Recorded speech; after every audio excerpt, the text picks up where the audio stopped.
Bismillahirrahmanirrahim. Alhamdulillahirabbil alamin wa bihi nasta'inu ala umuri dunya waddin. Wa sallallahu ala sayyidina wa habibina wa maulana Muhammadin wa ala alihi wa sahbihi ajmain. Amma ba'du. Rekan-rekan sekalian yang dimuliakan Allah Subhanahu wa taala, tibalah kita di sesi terakhir ya. Ya, sesi terakhir yang akan kita bahas tentang apa judulnya? Membangun diri dan rumah tangga surga.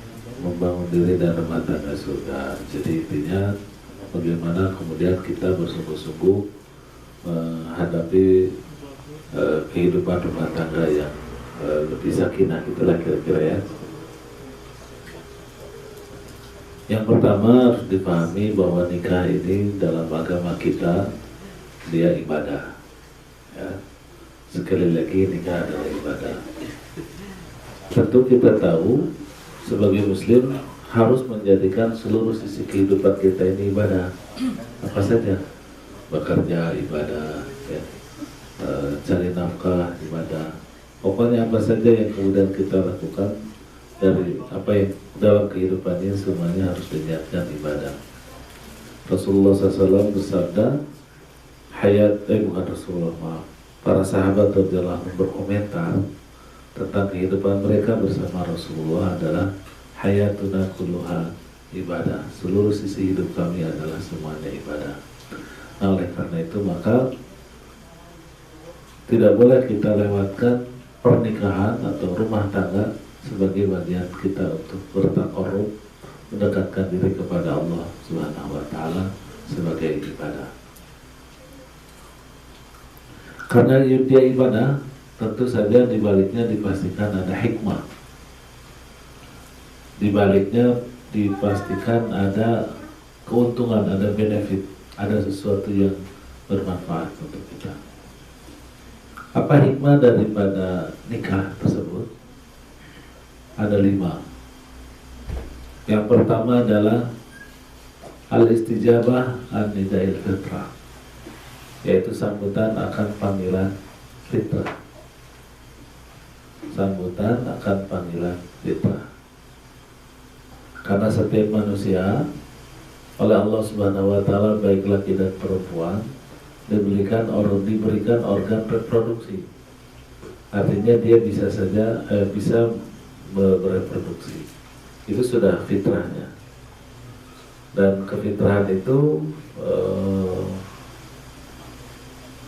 normal ya, itu sesuatu yang fitrah, ya normal gitu, natural. Jadi kita tidak bisa melepaskan diri daripada kefitrahan tadi. Artinya lelaki itu punya kecenderungan kepada perempuan, perempuan juga cenderung sama laki-laki. Dan itu hanya diperbolehkan di dalam Islam melalui pernikahan, tentu saja dengan lelaki yang bukan mahram. Dan ini tentu subhanallah luar biasa karena dia bagian daripada tanda-tanda kekuasaan Allah. Wa min ayatihi an khalaqalakum min anfusikum azwaja. Dan Allah diciptakan, jadikan buat kalian dari jenis kalian pasangannya. Jadi setiap kita memang oleh Allah Subhanahu wa taala disiapkan pasangannya. Dan ini luar biasa saya katakan karena kecenderungan itu justru kepada perempuan bukan mahram, atau kalau perempuan kepada lelaki yang bukan mahram. Kalau sama mahramnya nggak ada rasa birahi itu. Sama pamannya, sama ayahnya, yang perempuan sama anaknya, sama ponakannya nggak ada. Laki-laki itu sama ibunya, sama kakak adik perempuannya mungkin lebih cantik dibandingkan perempuan yang mahram, yang bukan mahramnya, tetapi tidak ada ketertarikan. Ini Allah yang kuasakan kepada kita. Ya. Nah, tetapi itu tadi bahwa penyaluran hasrat keinginan kepada lawan jenis itu hanya halal dalam agama kita melalui pernikahan. Maka menikah sesuai dengan syariat agama kita memastikan ya terpenuhinya hasrat fitrah kita secara halal dan benar. Dan bersyukur kita sebagai agama Islam, justru tingkat kesolehan itu salah satu ukurannya adalah menikah. Maaf nih bagi jomblo. Rata-rata mau belum nikah. Belum soleh. Makanya kan disebutkan an-nikahu nisfuddin, bahwa menikah itu adalah setengah dari agama. Jadi kalau udah tahajudnya rajin, baca Quran tiap hari 1 juz gitu ya, saum, Senin, Kamis rajin, sedekahnya juga tiap hari terus. Luar biasa saum, semuanya dikerjain kebaikan zikir gitu. Tapi belum menikah, nah ini ya, itu artinya dia orang kurang sempurna. Saya tidak menyebutnya abnormal, enggak, cuma tidak sempurna. Dia harus menyempurnakan dirinya dengan atau melalui pernikahan. Ini catatan pentingnya, ya, karena bagaimanapun juga bahwa dia adalah tingkat kesolehan.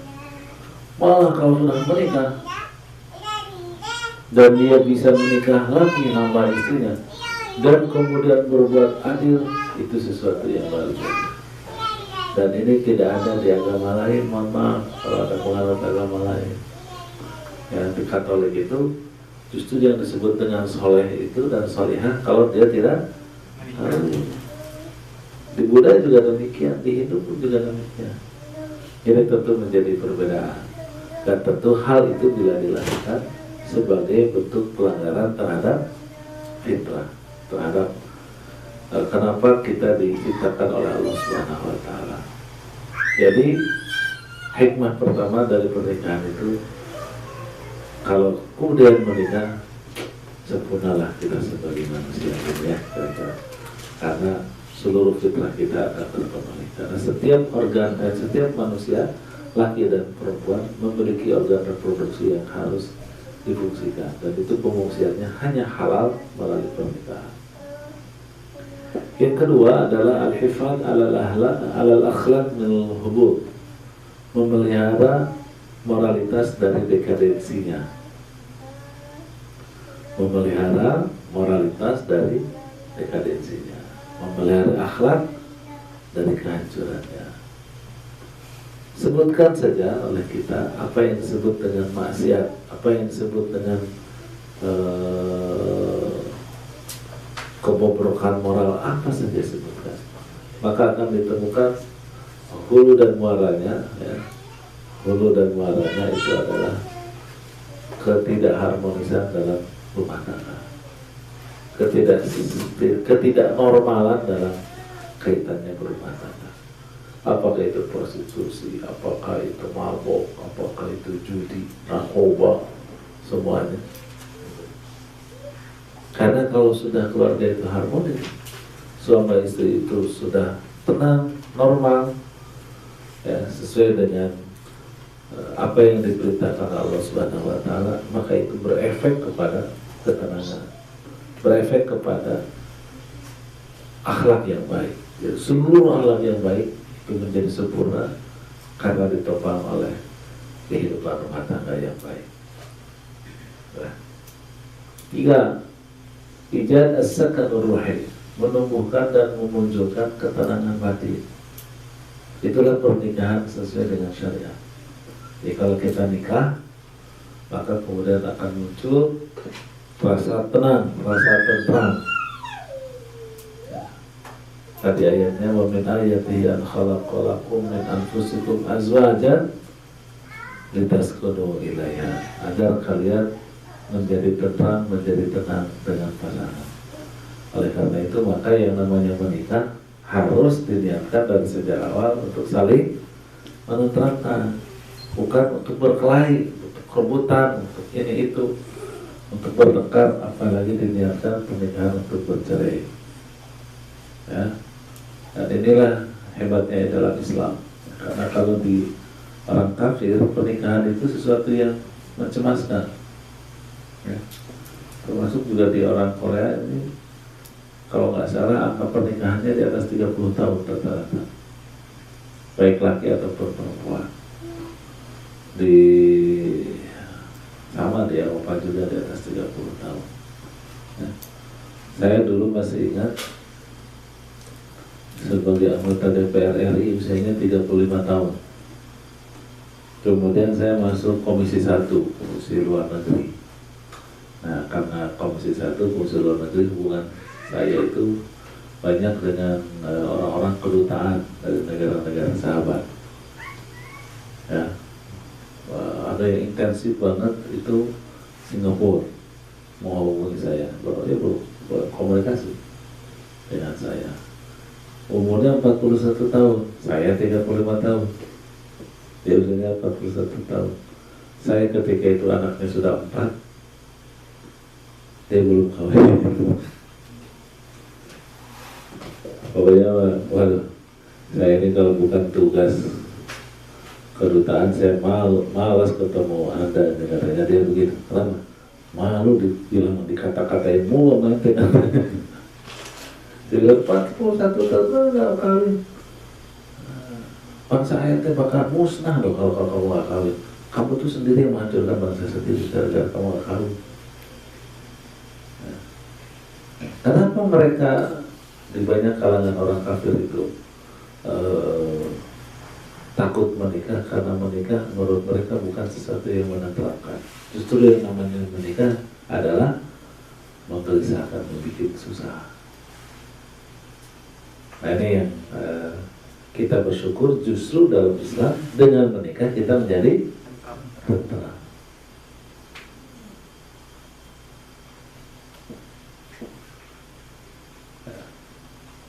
Memang saya katakan tadi ini dari tanda-tanda kekuasaan Allah Subhanahu wa Ta'ala.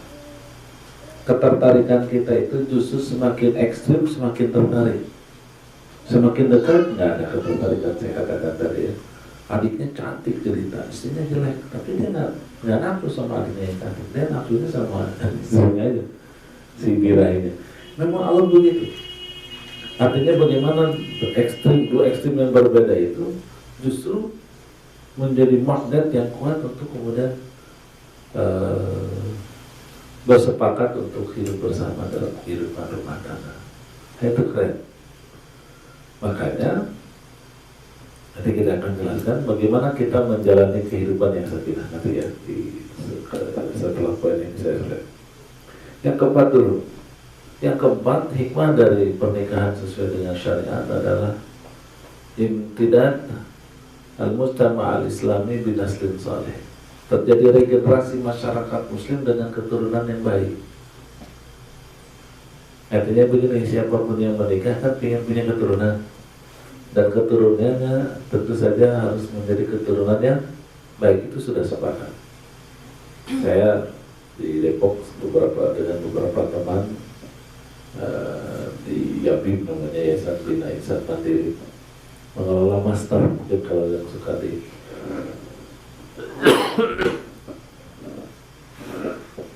mengelola master itu adalah masjid terminal di Depok, gitu ya. Jadi dia masjid mengelola anak-anak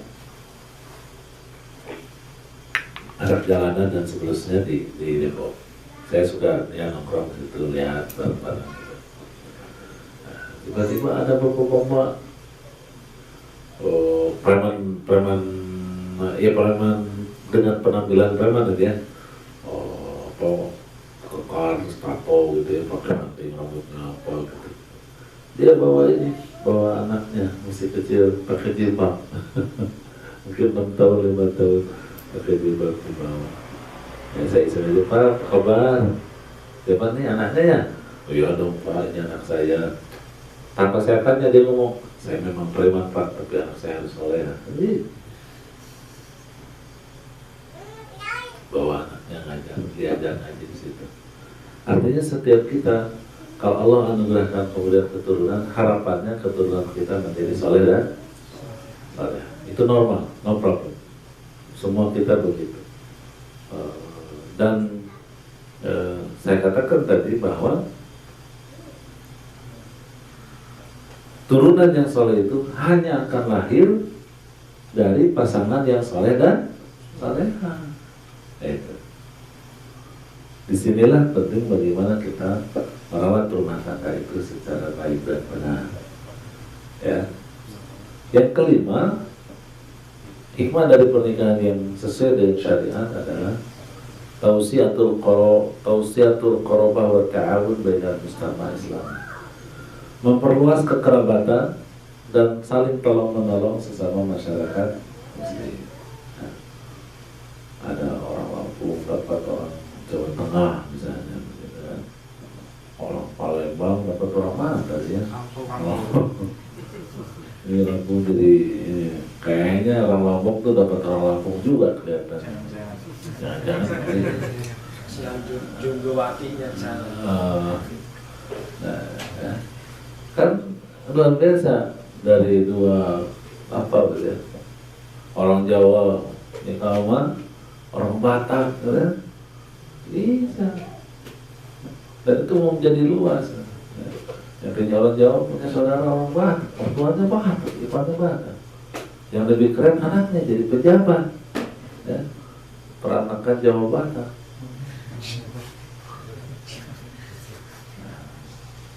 Jadi ini sekali lagi ada ipar, ada mertua, ada siapa. Jadi keluarga menjadi lebih luas.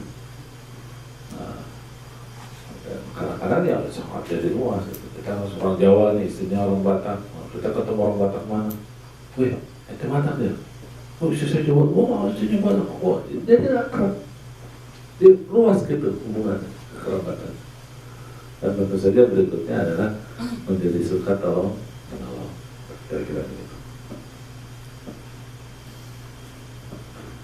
Nah, 5 ini hanya akan dicapai kalau pernikahannya sesuai dengan syariat. Kalau pernikahannya diniatkan ibadah. Begitu. Apa 5 itu? Menyambut panggilan fitrah, membangun akhlak dari kehancurannya, memunculkan rasa ketenangan batin, menjamin terjadi regenerasi masyarakat muslim dengan keturunan yang baik, dan yang kelima, memperluas hubungan kekerabatan dan tolong-menolong sesama masyarakat muslim. Nah, kalau begitu, apa dong yang disebut dengan pernikahan yang benar itu? Pernikahan yang saya sebut tadi sesuai dengan syariat itu, pernikahan yang diniatkan ibadah itu. Pernikahan yang diniatkan ibadah tentu saja sebagaimana ibadah-ibadah ini ada syarat minimal yang tidak harus ada. Apa syarat minimal yang harus ada? Adalah yang pertama apa? Ikhlas, dan yang kedua sesuai dengan sunnah Rasul. Apa? Ikhlas dan sesuai sunnah Rasul. Bagaimana pernikahan yang ikhlas itu? Pernikahan yang ikhlas itu adalah ketika suami mengharapkan istrinya begini dan begitu kepada Allah, tidak kepada istrinya yang bersangkutan. Juga seorang istri mengharapkan suaminya begini dan begitu kepada Allah juga, tidak kepada suaminya yang bersangkutan. Loh Ustaz, kok kenapa begitu? Kan kita nikah dengan dia istri saya, ya kita minta sama dia aja. Silahkan saja minta sama dia untuk begini dan begitu, tapi bersiaplah kecewa kalau kita mengharapkannya kepada istri bersangkutan. Bersiaplah kecewa. Dan bahayanya laki-laki kalau sudah kecewa biasanya ke cewek yang lain.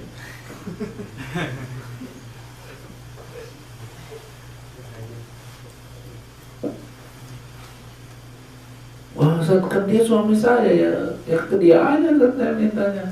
Nggak juga, karena kalau kita minta ke suami nggak bisa sebagaimana yang kita harapkan. Emang apa sih saja yang diinginkan suami dari istri? Ya beda-beda sih, cuman ada kesamaan, ya. Pinginnya itu istrinya itu selalu berdandan, tampil cantik, kan gitu ya. Suami mah di mana-mana maunya istrinya itu begitu, ya.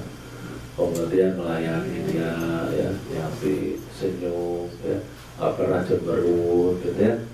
Kalau dikasih nafkah berapapun diterima. Kalau suami berbuat salah, mau maafkan. Kan gitu banyak laki-laki di mana-mana tidak.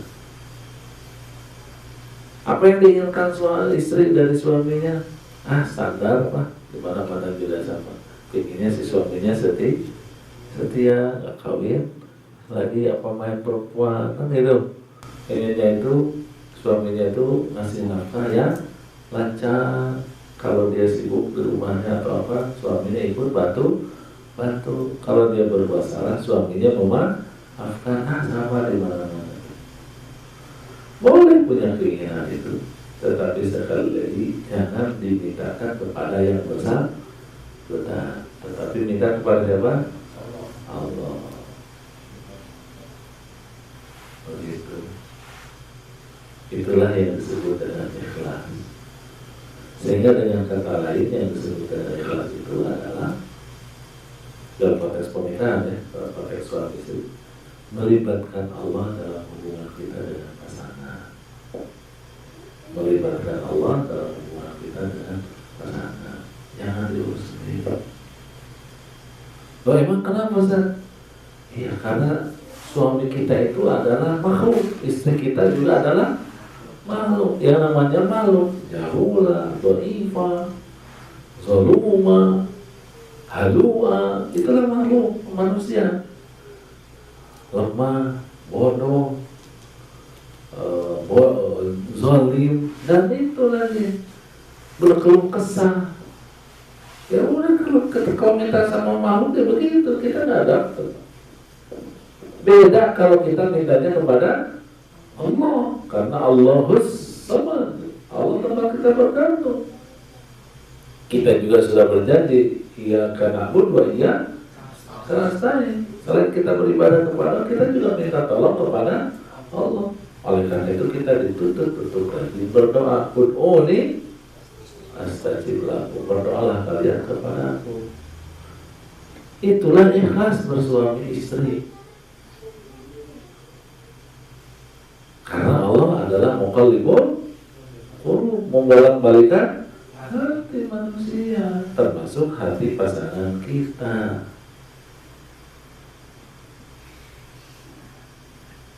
Saya di rumah sering kali menerima konsultasi rumah tangga.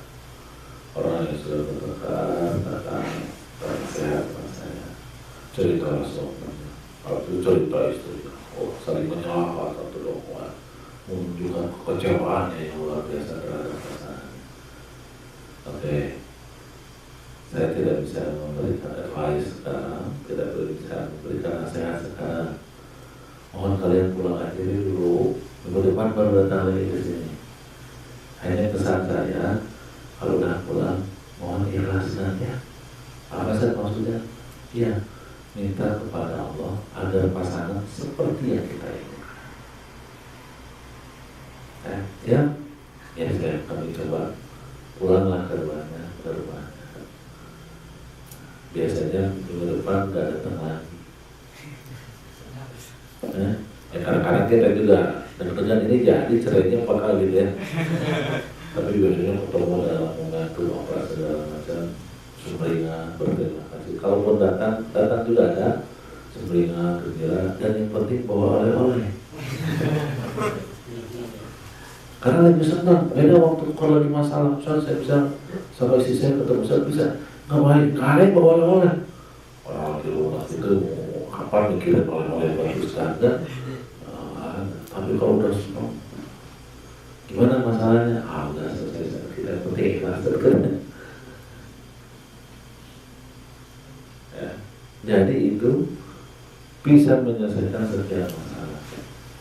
Ada yang ada Ustaz, saya sudah ikhlas sama Allah, minta tapi nggak rubah-rubah kalau misalnya. Berarti ini harus ada dicari sebabnya. Mungkin berdoanya salah. Berdoanya salah. Karena doa itu kalau mau dikabulkan ada beberapa hal yang harus dipenuhi terlebih dahulu. Apa misalnya? Ya, pertama jangan meminta yang mustahil. Jangan, susah. Ya, susah. Istri kita yang sudah segitu-gitunya, ya Allah, jadikan dia lebih cantik daripada Raisa. Susah udah kayak begitu. Mau jadi kayak Raisa. Nah, ya iso lah.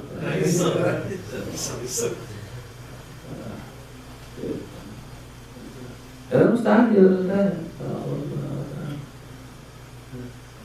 Jadi mintanya yang mungkin-mungkin aja. Lebih baik, lebih satu, lebih bisa merawat diri. Nah itu mungkin. Ya Allah, jadikan suami saya itu konglomerat, penghasilannya sebulan 500 juta. Agak susah lah kalau begitu, agak mustahil. Ya kalau mungkin 20-30 juta mungkin masih kebayang, 50 juta. Para ya, pendidikan terbatas, ya. Suaminya itu gitu ya, pendidikan terbatas. Cara mikirnya juga kadang-kadang jongkok, susah. Realitanya tujuannya memang susah. Udah cacat lagi deh, ya susah. Gitu. Jadi kalau berdoa kepada Allah SWT, sesuaikan yang dengan kira-kira kemungkinannya. Yang kedua, kalau berdoa itu harus disesuaikan dengan apa? Perilaku kita harus sesuai dengan doa kita. Itu baru dikabul. Misalnya lagi sakit, kalau lagi sakit doanya apa? Minta sembuh. Ya Allah, sembuhkan aku sakit terus terjadi segala macam. Aku harus sembuh. Ya Allah. Nah, agar diterima doa kita, maka sesuaikan perilaku kita untuk menjadi hidup sehat. Begitu. Istirahat yang cukup, ikuti makanan dokter, obat dimakan, dan itu berdoa cepat sembuh karena perilakunya sesuai dengan doanya. Saya mau sukses, mau berhasil, ya harus sesuai. Rajin, tidak malas, bersungguh-sungguh, ya, ikhlas dalam bekerja, sukses insya Allah. Begitu juga ketika kita ingin istri kita seperti apa begitu, maka sesuaikan dengan kita. Saya pengennya saya berisnya soleha, rajin ibadah gimana ya? Ya udah kayaknya rajin salat, rajin ibadahnya, khusyuk ibadahnya. Doa, insya Allah kalau udah begitu. Saya pengen tuh istri saya itu punya apa, saya marah-marah dulu. Ya kitanya sabar. Kalau kita sabar dulu, satu pengen istri saya itu ngertiin saya dong, kan saya tuh begitu keadaan. Istri saya nggak terima keadaan saya. Jangan-jangan dia juga nggak terima keadaan istrinya. Terima dulu istrinya keadaannya. Begitu. Baru doa kita akan dijawab, dikabul oleh Allah Subhanahu wa Ta'ala. Yang ketiga, tidak pernah bosan berdoa dan yakin. Ya, kalau sudah tidak bosan berdoa, kalau tidak bosan berdoa, yakin bahwa doanya itu dikabulkan. Sekali lagi, kita harus yakin doa dikabulkan. Walaupun pengabulan doa itu ada 3 kemungkinannya, ada 3 probability. Yang pertama, cash. Kita sekarang, Allah kasih sekarang. Ya Allah, mau pulang nih, kelompok, insya Allah, udah ada jodohnya sana. Pulang, sudah disambut di bukan di bandara, di pesawat sudah disambut ya. Ternyata memang jadinya mau pramugari.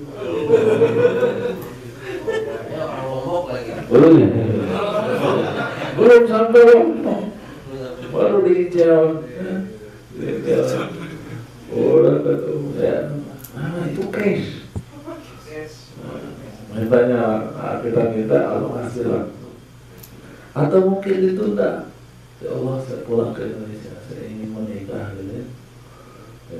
Pulang ke Indonesia 3 bulan libur nggak ada bentar. Berarti ditunda ke Korea lagi. Baru tahun berikutnya alhamdulillah dapat. Ya. Ada penunda, bisa 2 tahun, bisa 5 tahun. Yang ketiga, kita minta Allah ganti dengan yang lain. Kita minta Allah ganti yang lain. Nah, pengen menikah, ada pekerjaannya, tapi pekerjaan lebih baik. Orang tua sembuh dari sakitnya, tidak? yang lain. Atau kita minta mau nikahnya sama fulana, tahunya Allah tidak berkenan dengan fulana, malah ada fulana lain yang lebih cantik, lebih muda, lebih soleha. Itu artinya probability kemungkinan dikabulkannya doa. Jadi ketika kita menginginkan suami kita kayak gimana gitu, istri kita kayak gimana, minta sama Allah. Kalau ternyata kok belum juga ya, ingat kepada 3 kemungkinan. Bisa itu ditunda, bisa diganti. Adanya baru paksa seperti saya. Baratnya kalau begitu hanya saya gimana ya? Allah mengganti yang lain, ya. Dan yang lain pekerjaan lebih mudah. Ada ngerubah, tapi hamil Ustaz, alhamdulillah. Nah, itu doa istri soleh, itu ingin istrinya baik, soleh, nggak salah itu, tapi hamil Ustaz, kan keren itu. Oh berarti Allah memang, karena dari awal nggak kebayang punya anak, kebayangnya pinginnya istrinya soleha, tahunya malah dia hamil. Nah, suka-suka Allah kan, Allah Tuhan kita, dia punya anak, gimana dia aja. Yang penting kita selalu memohon terus menerus. Jadi balik lagi, yang namanya ikhlas sekali lagi adalah ketika kita mengharapkan pasangan kita kepada Allah sebagaimana yang kita inginkan. Itu hal catatan penting ketika kita berikhlas dalam pernikahan. Yang kedua, saya katakan tadi, nikah yang ibadah dan benar ibadah itu selain ikhlas harus sesuai dengan sunnah Rasul. Berkaitan dengan sunnah ini tentu ada sekian tahapan. Pertama adalah menentukan calon, menetapkan calon. Yang kedua, memproses pernikahan, melalui khitbah, akad dan walimah. Yang ketiga, menjalani kehidupan sebagai suami istri. Jadi ada 3. Bagaimana menentukan calon? Dalam hadis yang sahih Rasulullah SAW bersabda, "Tudkamul mar'ah li 4." Perempuan itu dinikahi dengan 4 konsideran karena 4 alasan. Yang pertama adalah lijamaliha, karena kecantikannya. Yang kedua adalah limaliha, karena status ekonominya, karena hartanya. Yang ketiga linasabiha, karena keturunannya atau faktor status sosial. Dan yang keempat adalah lidiniha, karena agamanya. Dan ini berlaku untuk laki-laki, karena datangnya, karena status ekonomi, status sosial, dan karena kualitas keberagamaannya, kualitas agamanya. Dan Rasulullah mengakhiri sabdanya dengan sabdanya di rangkaian hadis tadi, "Fadfar bidzati din taribat yadaka." Maka pilihlah olehmu, pasangan yang yang beragama, ya. Pilihlah pasanganmu atas dasar agamanya, karena dengan demikian kamu akan bahagia selama-lamanya. Analisa sederhana, kalau cantik kan bisa hilang, ya. Cantik itu hilang. Hamil sekali, gendut. 2, lebih gendut lagi. 3, udah nggak akan keluar. Nanti hilang cantiknya, ya. Apalagi alhamdulillah, ya, karena penyakit, dapat musibah, ya. Lalu sedih mikirin kita, ya, lagi terima, ada telepon, halo, diangkat, terima. Kalau bos ini ya hilang, duit tidak dirampok, hilang, ditipu orang, dibobol rekeningnya, habis, hilang. Status sosial juga tidak ngaruh, ya. Apalagi ternyata bapaknya berbuat apa, bikin malu kita. Tadi kita terlalu korupsi, malu, hilang. Yang tidak akan hilang dan senantiasa ada dan melekat dan selalu membahagiakan adalah faktor agama, faktor kesolehan, kesolehahan, ya, solehnya suami dan solehahnya istri kita. Itulah yang insya Allah akan membuat kita bahagia selama-lamanya. Itu analisa sederhana. Nah, dengan demikian maka karena niat kita adalah ibadah, karena kita adalah taqarrub ilallah, berniat berazam melibatkan Allah di seluruh proses kehidupan rumah tangga kita dengan pasangan kita, dengan keikhlasan, maka berikutnya memastikan calonnya akan kita pilih itu adalah dasar agamanya. Tapi tentu saja tidak mengurangi kriteria-kriteria yang lain. Karena saya katakan tadi kan ketertarikan itu fitrah. Dan birahi itu adalah setiap orang dengan orang lain beda-beda. Sama dengan terhadap makanan. Selera terhadap makanan itu beda-beda. Kalau orang Minang sukanya ya pade-pade lah, rendang gitu kan. Kalau orang Palembang tuh biasanya yang cuka-cuka itu cuko, yang asam-asam gitu ya. Pempek asam-asam itulah yang merusak gigi itu. Cuka. Mohon maaf kalau ada garis Palembang yang giginya itu luar biasa, itu hal yang jarang. Biasanya ada kaleng di karena kesukaannya. Orang Kalimantan jarang yang giginya rapi. Ya, kenapa? Karena airnya tidak hujan, tidak menyehatkan gigi. Makanya jarang tertarik dari Kalimantan. Kecuali dia lahir di Jawa, sudah besar, dan remaja pindah ke Kalimantan, lulus SMA, daftar ke baru diterima, giginya rapi.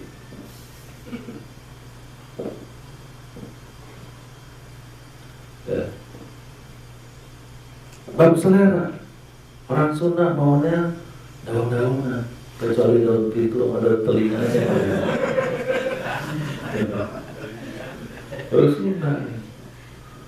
Orang Jawa sukanya nangka sama kol. Kalau Jawa tuh kalau makan apa-apanya ada kol, ada nangka. Manis. Ya maunya begitu. Kalau orang Indonesia Timur ikan. Makan ikan.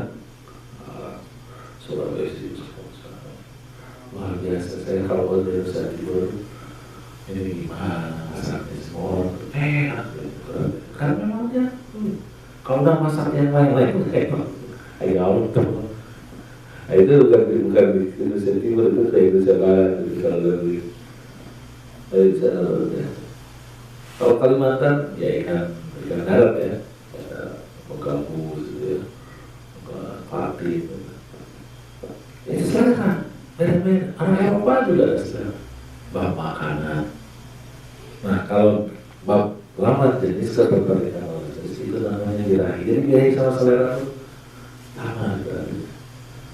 Orang birahi cakep, dia nggak mau.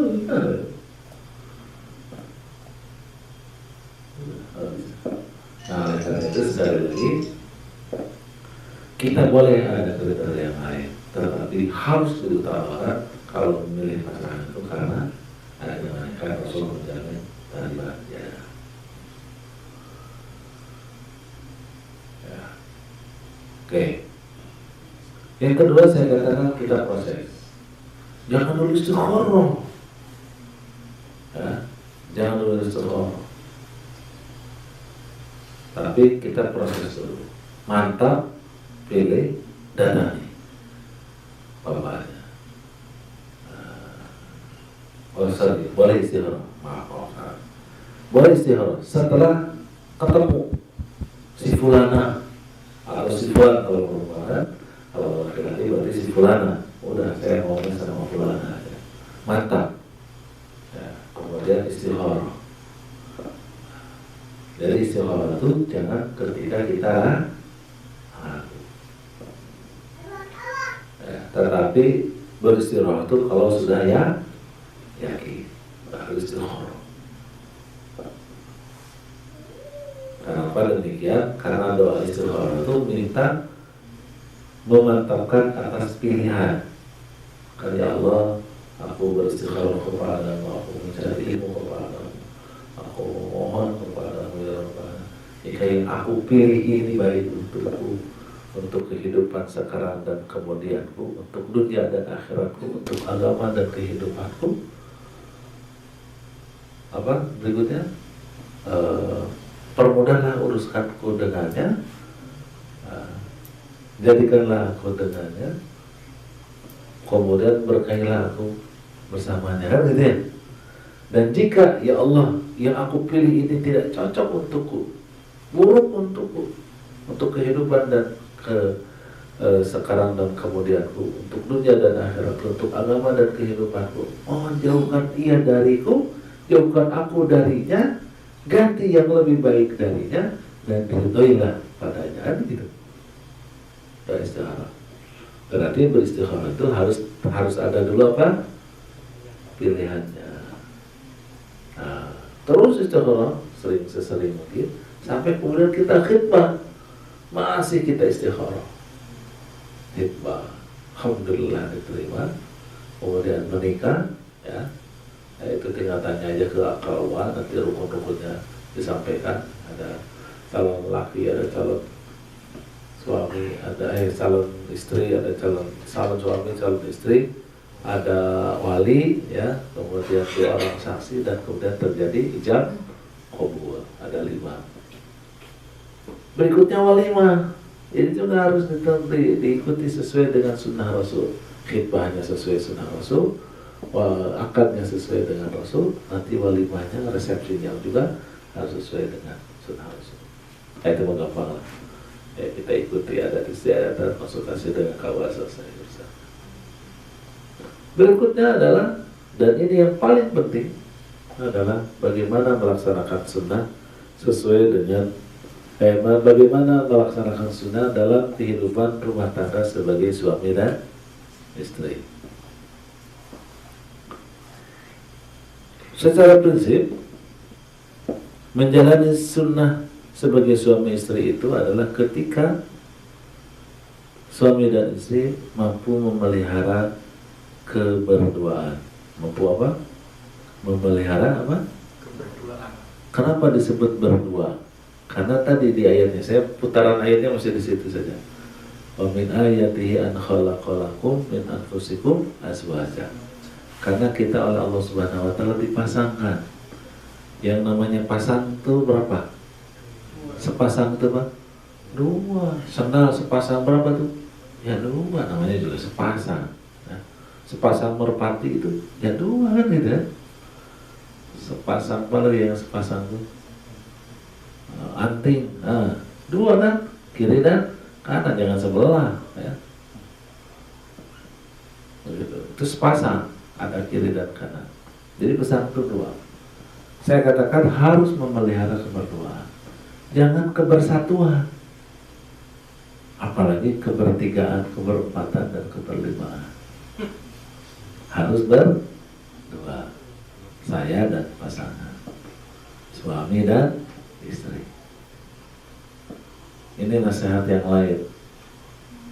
Ada datang sama saya pasangan suami istri, pernikahannya 5 tahun lebih dulu dari saya. Jadi dia lebih tua menikah, lebih lama.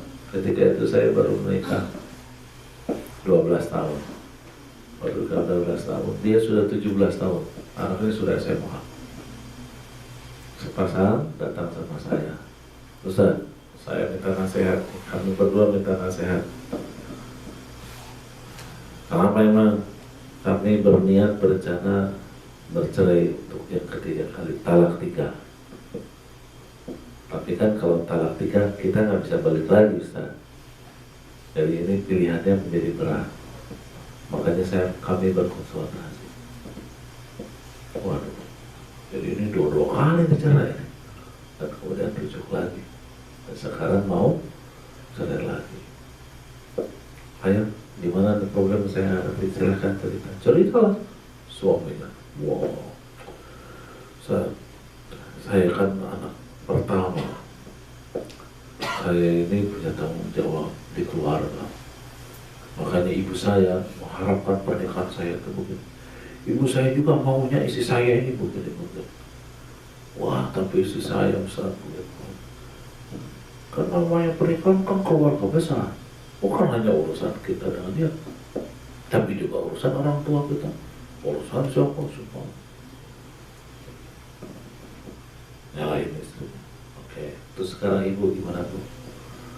Ustaz, saya ini dinikahkan sama dia itu karena dijodohkan Ustaz, oleh Ustaz saya. Saya berhusnuzon sama Ustaz saya bahwa dia akan memilihkan suami yang terbaik untuk saya. Tapi ya Allah, begini suami saya. Saya bertanya karena memang Ustaz saya. Jadi saya juga heran kenapa Ustaz saya jadi ngasihkan itu. Panjang banget cerita. Oke. Kayak yang tadi lagi. Mohon maaf, saya tidak bisa memberikan advice sekarang. Mohon datang minggu depan. Karena dia ngomong sejam setengah, waktu udah malam gitu, udah ngantuk-ngantuk, saya juga besok mau berangkat keluar daerah gitu. Mohon maaf, minggu depan ada. Cuman ini mah wasiat saja. Kalau nggak pulang, jangan bawa orang. Tapi berdua aja, selesaikan berdua. Kamu nih jangan bawa ibu atau keluarga besar. Ente juga ibu, jangan pernah kecewa dengan ustaznya. Terima kasih. Udah, jangan ustaz meninggalkan dari ustaz tidak tahu menahu.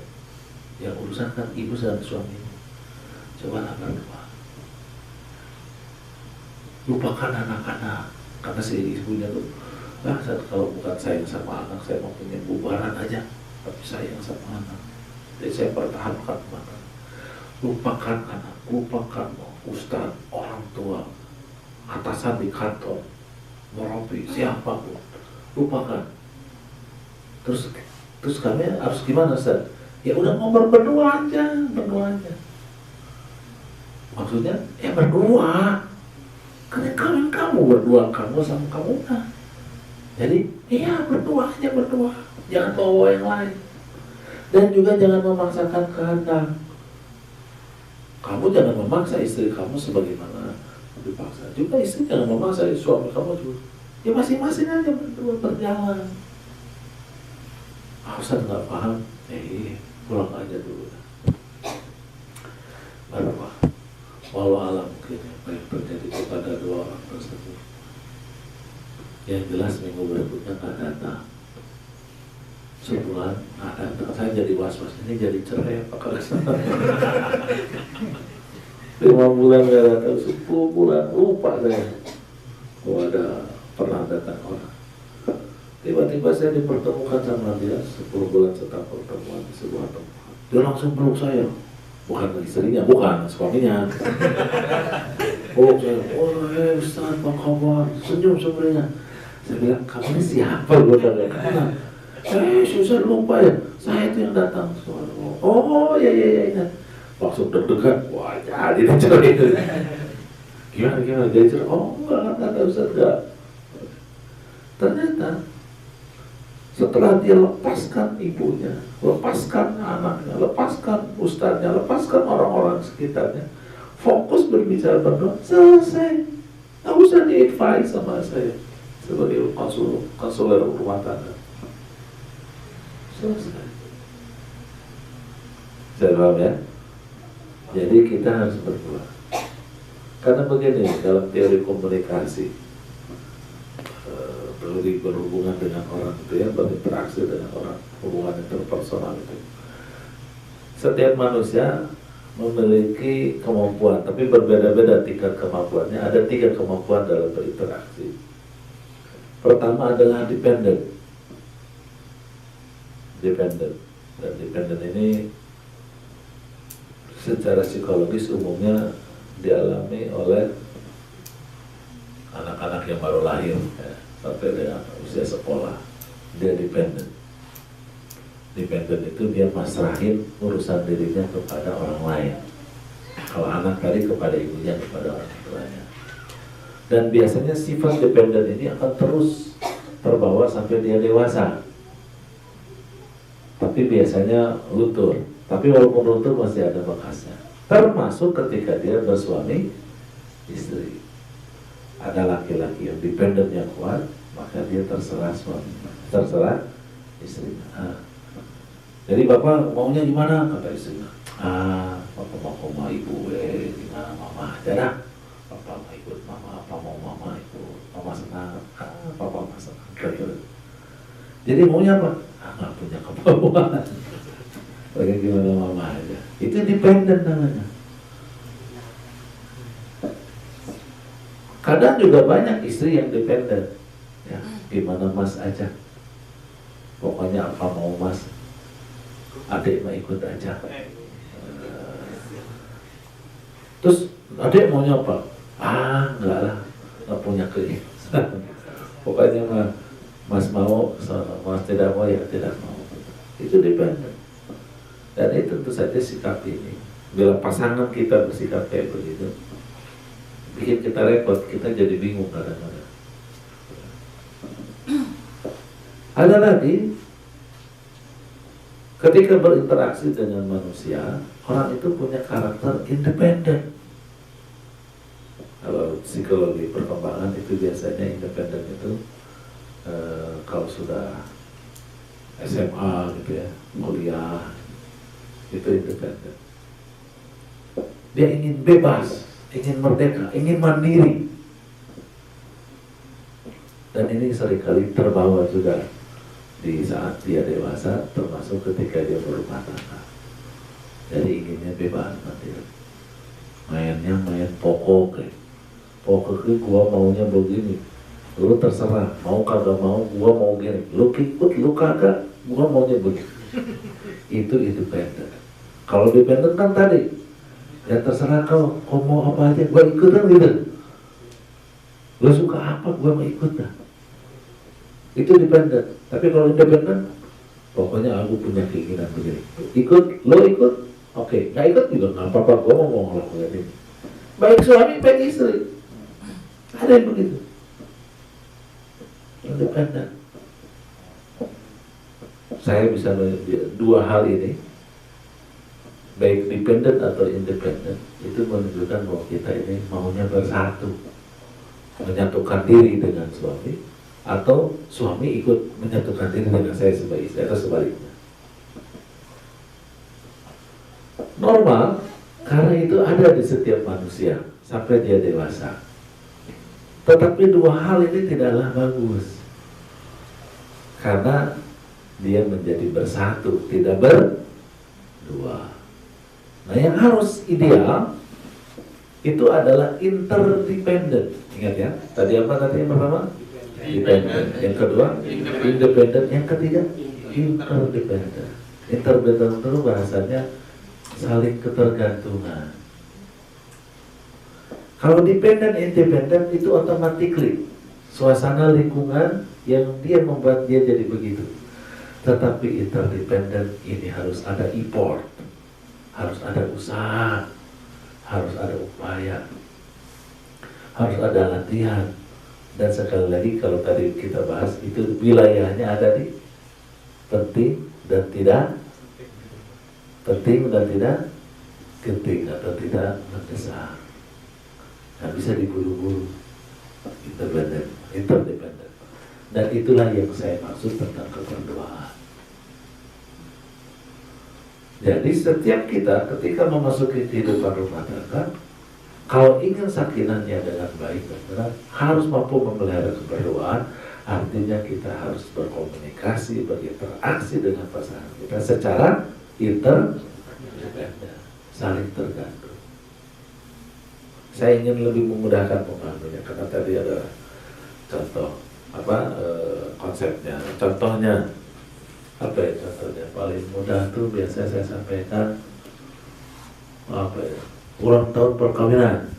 Ya, kita kan kalau sudah ingat ke malam pengantin kan ada seru-serunya lah gitu ya. Ingatan yang romantik begitulah kira-kira. Makanya kita ingin tanyakan. Kalau dependen kira-kira begini, kalau dependen Dia nggak bilang-bilang ya. Ya nggak tahu itu gimana suami saya. Kalau mau rayain, ayo. Aku mah kalau nggak juga nggak apa-apa, bisa aja. Nah, itu independen. Istri yang independen atau suami yang independen. Ya saya mau tentang suami istri saya. Kalau dia ngerayain, kalau ngerayain juga nggak apa-apa, biasa aja lah, sama aja lah. Nggak penting lah, gitu kira-kira. Itu independen. Kalau independen, wah dia punya rencana. Tapi dia nggak runding sama pasangan, si istrinya. Wah, nyiapin apa segala macam, makanan siapin, wah segala macam. Datang suaminya, ayo kita apa? Kata suaminya, kayak gitu mah nggak suka. Nggak suka, dikasih makanan. Nggak suka kayak gitu. Nanti makan sakit hati nggak sih istrinya? Sakit hati. Itu independen begitu. Atau suaminya membelikan sesuatu, misalnya beli tas, wah nabung sembunyi-sembunyi, surprise gitu buat istrinya untuk ulang tahun perkawinan. Wah udah, tada, kata dikasih tas, tada, harus dibuka. Tas gini ya. Ini kamu mau berapa? Kamu beli? Ketipu, ini jalan juga. Kesel nggak kita?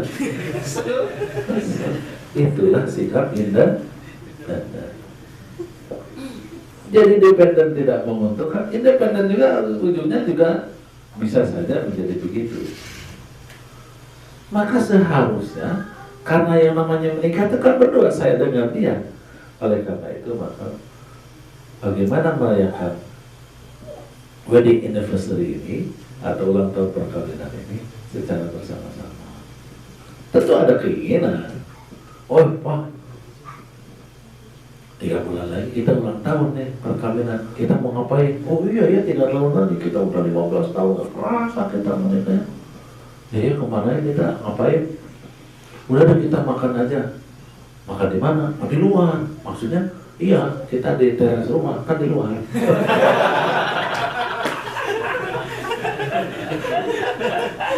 Kalau istri begini,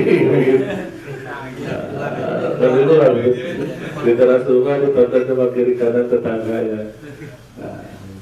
Kalau mau tadi, enggak, kalau gitu nggak asik kata suaminya. Mendingan kita ke restoran aja. Emang di restoran mana? Wah di restoran, wah itu mau mahal, makanannya mah enak cuma mahal aja. Dan biasa kan kalau perempuan mau mahal, ya kalau gitu di mana? Kan ngotot istrinya ngotot, suaminya ngotot. Ya udah, belum selesai nih, kita lanjutin besok lagi. Besok kan pulang kerja, ingat, mah ada ide nih, mendingan kita ini aja piknik aja bawa anak-anak. Asik, udah tiap hari anak kita bikin bebas, free dari anak kita. Oh iya ya, jadi gimana? Kamu usulnya gimana? Terus, itu sebulan mungkin ada diskusi sampai kepada kesepakatan. Dipersiapkanlah selama 2 bulan. Bahagia nggak bakalnya? Bahagia. Kenapa? Karena sini rela, sono rela. Sini ridho, sono ridho. Itulah interdependen. Dan itu harus kita lakukan di dalam segala urusan kita, termasuk penampilan kita. Jangan maksa gitu. Aku mau bajunya ini, jangan jelek. Pokoknya aku nggak bisa. Bertengkar usah. Ya udah, mau diurusin sono aja, urus baju sendiri. Apa yang gua urusan gitu kata istrinya. Mama menentukan rumah di mana, menentukan apa yang harus dikerjakan, ya. Bagaimana mengurus anak, menentukan mau hamil atau tidak sekarang, kalau itu tak terlebih dulu atau tidak. Jadi semua hal berkaitan dengan kita, dengan pasangan kita harus selalu dibahas secara berdua. Itulah interdependen. Sekali lagi ini membutuhkan effort, membutuhkan usaha yang sungguh-sungguh. Kalau soal independen itu otomatis ada sekian persen pada diri kita, dan itu semuanya tidak selalu baik. Oleh karena itu harus dicari bentuk hubungan interaksi dengan pasangan kita yang terbaik dari independen, dan tidak otomatis, tetapi membutuhkan upaya, membutuhkan usaha. Oke, berikutnya apa sih ukuran-ukuran keberduaan itu sukses? Yang pertama adalah, ya oke ya, sudah berdua paham, interdependent. Apa ukuran interdependent itu atau keperluan kita itu sukses? Yang pertama adalah respect akan adanya perbedaan. Respect itu apa? Menghargai, menghormati akan adanya perbedaan. Bukan menyesali akan adanya perbedaan. Ya. Ternyata beda nih kalau begini. Ya kan, tetapi harus hormati perbedaan. Kalau kita hormat akan perbedaan, itu modal awal kita bisa memelihara kebersamaan. Karena perbedaan dalam suami istri adalah sesuatu yang niscaya. Kita laki, istri kita apa? Perempuan. Ya, kita laki, dia beda nggak? Beda. Bedanya tuh 180 derajat dalam segala hal. Misalnya nih, orientasi ketertarikan laki kepada perempuan berbeda dengan perempuan kepada laki. Beda.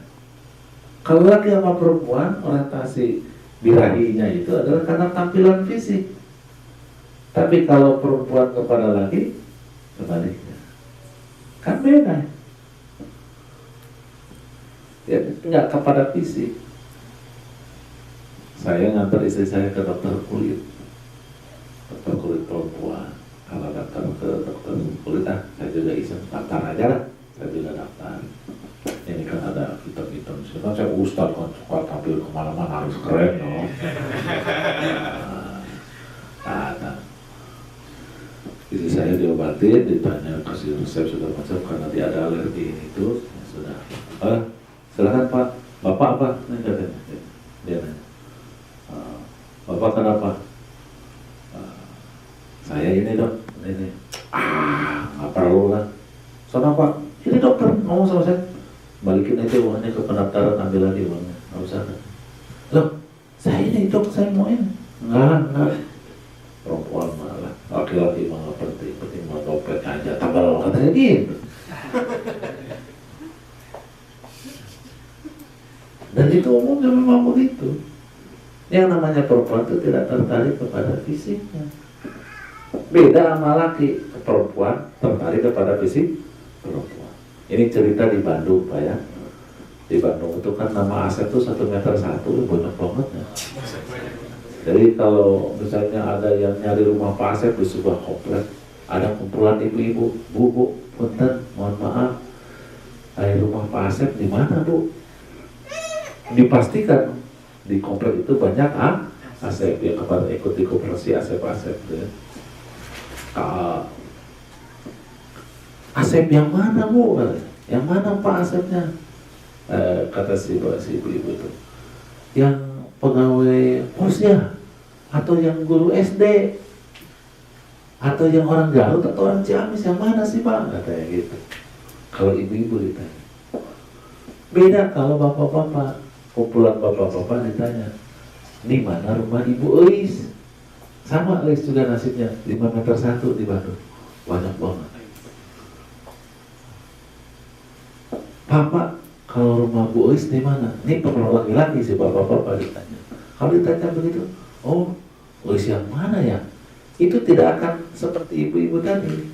Dia akan sebagai bapak-bapak mensifatinya fisik. Oh itu ya, yang putih-putih itu ya, yang tinggi, ya, yang kurus-kurus tuh. Oh yang ada tailalan dari sini ya, yang pakai kacamata, ya yang fisiknya. Itu sudah fitrahnya begitu, kan beda. Orientasinya beda. Karena memang beda kalau fisiknya aja juga beda. Ya, karena tertariknya beda, maka fisiknya laki-laki itu beda. Laki-laki itu kadang peduli urusannya, mau botak kayak, mau buncit kayak, mau apa lah. Perempuan, masya Allah, sama Allah Subhanahu Wa Taala diciptakan begitu tubuhnya. Ya, nggak ada perempuan tangannya kasar, badannya bau, itu nggak ada, kecuali memang sudah bakatnya bau. Umumnya perempuan nggak ada yang bau, tangannya halus, lembut.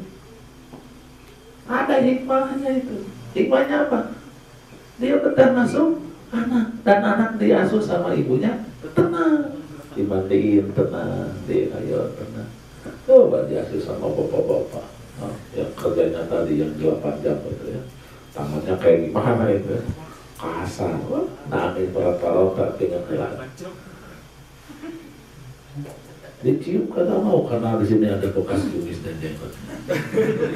Anak kita mau udah malas cium sama bapak, cium sama ibunya senang. Nah, itu luar biasa. Tapi laki-laki dengan kasar dan lain sebagainya, dengan penampilan fisik itu dia bisa tampil keluar, bisa bekerja, bisa ini, bisa melakukan apa. Makanya aturan jilbab kepada laki-laki apa kepada perempuan? Perempuan. Karena perbedaan. Belum lagi nanti ada perbedaan psikis. Tadi karena perbedaan sistem metabolisme tubuh, sistem hormon. Nantinya ada perubahan psikis kejiwaan. Yang namanya perempuan itu subjektif, sementara laki-laki objektif. Misalnya ada peristiwa dilihat sama laki dan perempuan. Setelah peristiwa berlalu, si laki-laki cerita tentang peristiwa. Maka yang mendengarkan peristiwa itu, oh ya sudah terjadi peristiwa itu. Misalnya perkelahian, kalau laki-laki jelasin, itu dah satu yang mulainya itu si A tuh, waduh dia memang dipukul langsung tuh B perutnya, sakit mungkin, tapi memang kuat itu si B pukul masih bisa melawan, tuh kena kepalanya berdarah, jatuh, habis itu ramai sobek, terus datang orang mulai, cerita.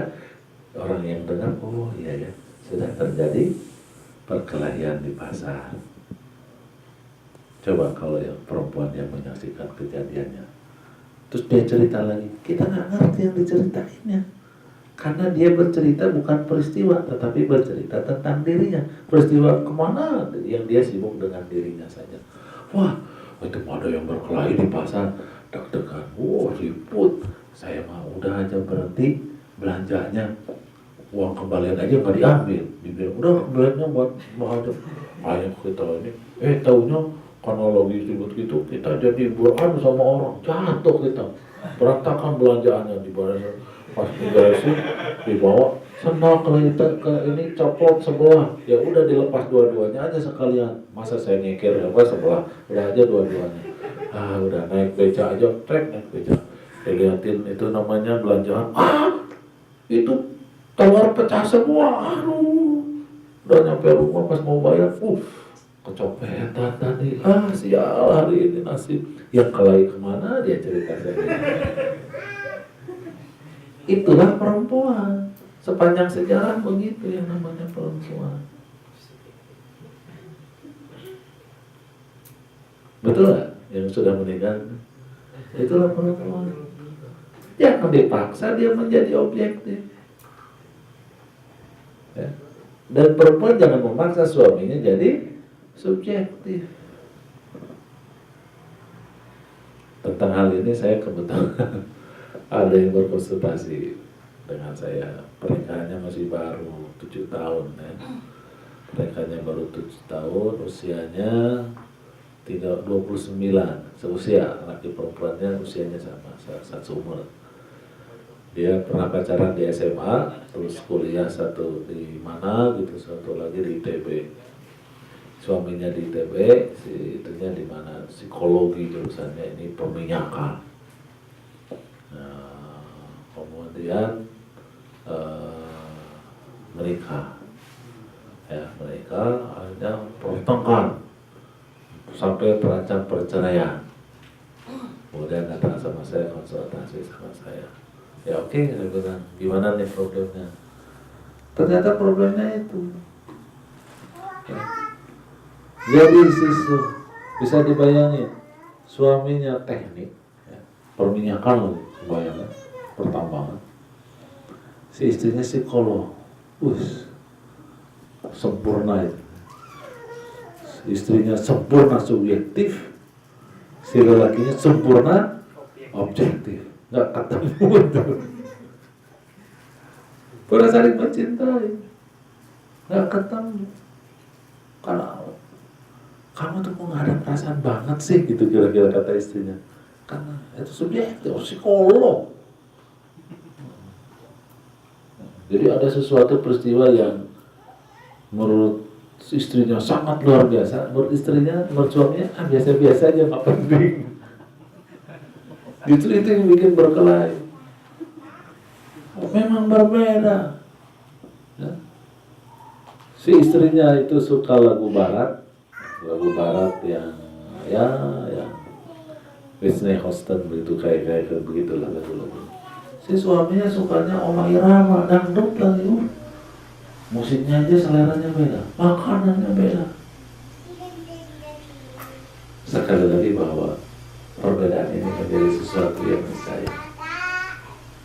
Nah, bagaimana kemudian kita respect akan perbedaan itu? Nggak boleh kita menuntut suami kita berubah. Nggak boleh suami menuntut istrinya berubah. Ada hal-hal yang memang itu menjadi khas buat pasangan kita.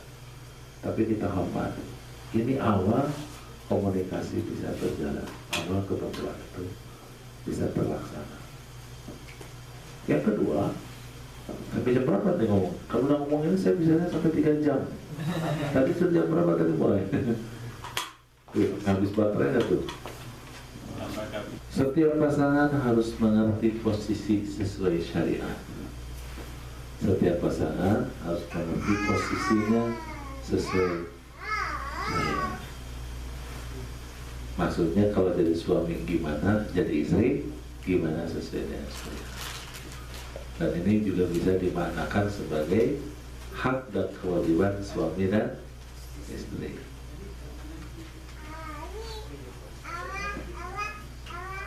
Menurut syariat, suami ini memiliki 3 kewajiban.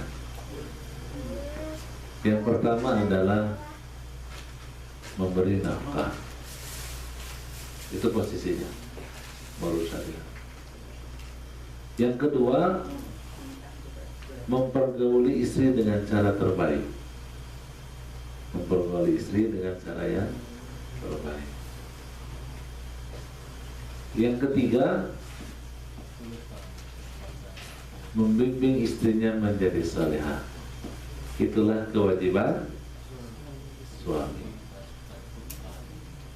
Apa yang disebut dengan memberi nafkah? Yang disebut dengan memberi nafkah adalah memberi jaminan hidup layak. Jadi setiap istri berhak akan kehidupan yang layak. Siapa yang menjaminnya? Dialah suaminya. Jadi suami harus menjamin istrinya hidup layak. Itulah yang disebut dengan nafkah. Gak ada nominalnya. Jadi ukurannya mau begini aja. Kalau suami istri kita itu betah dan menjadi lebih baik, senang gara-gara nikah sama kita, itu selesai. Nafkah itu sudah selesai. Tapi kalau si istri itu merasa hidupnya menjadi lebih menderita gara-gara bersuamikan kita, itu nafkahnya nggak lancar, kira-kira begitu. Ya. Jadi saat apa dong? Ya kebutuhannya, makanan, pakaian, tempat tinggal, hiburan, ya, kenyamanan rumah dan seterusnya. Dan tentu saja dalam Islam itu melakukan segala sesuatu harus kita lakukan dengan cara yang terbaik. Ya. Belum. Dan ingat, banyak problem kita itu karena tidak respect akan perbedaan, sehingga kita sok tahu akan kebutuhan istri, sok tahu akan kebutuhan istri. Jadi hati-hati. Ya. Saya menyampaikan ceramah ini kepada pasangan suami istri, mungkin si suaminya tersadarkan. Karena salah satu poinnya saya bilang, memberi nafkah kepada istri itu memberikan biaya perawatan diri untuk istri, rambutnya, wajahnya, tubuhnya, gitu, kesehatannya gitu. Mungkin tersadarkan. Mulai pada ceramah saya, naik motor, dia cerita ke saya. Habis dia ngobrol di motor, nih kayaknya betul kata Ustaz Hilman ya, memang harus dirawat dan tubuhnya biar tetap cantik katanya. boleh deh nanti ke salon deh. Nih kalau 20.000 cukup nggak? Ke salon 20.000. Istrinya marah-marah. Ya kagak lah katanya, 20.000 mah cuma 2 angkotnya tuh. Jadi naik angkot ke salon, turun terus naik angkot lagi pulang. Ya ngapa-ngapain itu 20.000 katanya. Ya. Jadi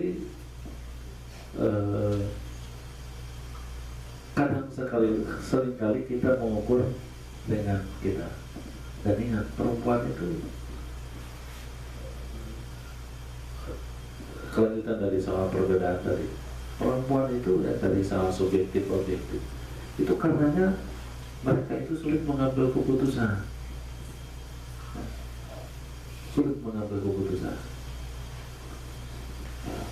Makanya kalau antar ke belanja istri itu kan kesel ada perempuan. Tapi yang dihargai itu perbedaan. Kesel. Kalau ke pasar baru itu atau ke Tanah Abang, di mana pasar baru di Jakarta, Tanah Abang, itu pertama masuk satu toko, milihnya lama. Kenapa milih baju lama? Karena dia sulit mengambil keputusan. Jadi lama. Habis itu jadi dia dapat ini, terus nawarnya lama. Kenapa? Karena dia sulit mengambil keputusan harga yang pas terhadap baju itu. Yang ketiga apa? Nggak jadi. Pindah ke toko yang lain. Sampai 5 toko melakukan hal yang sama. Nggak kesel gimana kita suapnya? Karena dia sulit mengambil keputusan. Jadi ada kisah nyata. Suami istri alhamdulillah udah kita kontrak bertahun-tahun, alhamdulillah dapat promosi pekerjaannya, gajinya naik sehingga dia berkesempatan bisa cicil rumah. Nah dia survei rumah, dan survei itu diskusi berdua cocok dengan 2 pilihan, ada A ada B. Terus tapi belum dipilih kan. Nah, karena dia survei hari Minggu, Seninnya suaminya sudah berangkat kerja. Ma, aku mau kerja ya. Ini mau diurus Selasa. Nanti sore sudah ada keputusan ya. Pulang kantor ada keputusan. Maka jadi suaminya pergi ke kantor. Apa yang terjadi pada istrinya? Langsung itu mulas, main cerai, stres. Datang suami dari kantor, "Mah, gimana keputusannya, besok mau diurus nih?" Udah ada keputusan. Nggak ada. Karena perempuan sulit mengambil keputusan. Tapi kaitannya dengan nafkah, perbedaan itu ada. Yaitu yang namanya perempuan itu matre, Pak.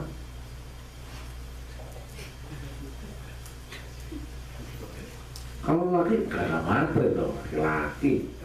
Kalau perempuan matre. Tapi ketahuilah, perempuan matre itu perempuan normal. Kalau dia tidak matre, nggak normal. Kenapa? Namanya perempuan itu high cost. Contoh, masuk kamar mandi, kita masuk kamar mandi, kan irit banget laki-laki itu.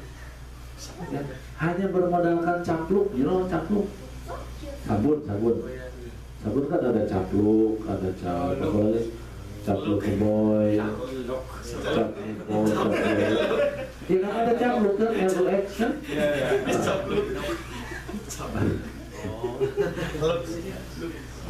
capnya itu kan ada cap boy, cap boy. Jadi capnya itu apa? Look, itu kan capluk. Cukup berapa sih harganya?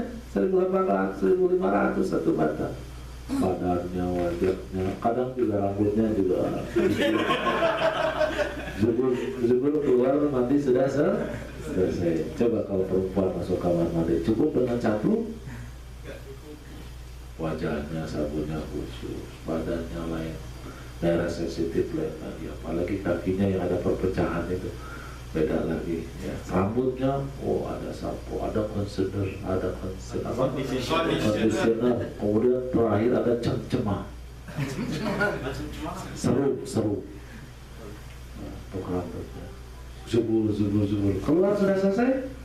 Nah, laki-laki sudah bersih, dari perempuan mau perlu head body lotion. Kalau dia mau keluar ada tabir surya, pakai dasar bedak kalau dia terbiasa pakai bedak. Luar biasa. Belum kukunya padikur tukang cukur ya, tukang lagi gubernur itu udah biaya semua. Rambutnya udah kering belum, rambutnya raya 1.500 watt harus dimatiin semuanya baru bisa main 1.500 watt. Biayanya mahal. Itu perempuan matre. Nah kadang-kadang kita nih para suami nggak pernah mengukur itu. Mengukurnya dengan kita segitu juga cukup dalam mandi, sabun aja sebatang itu.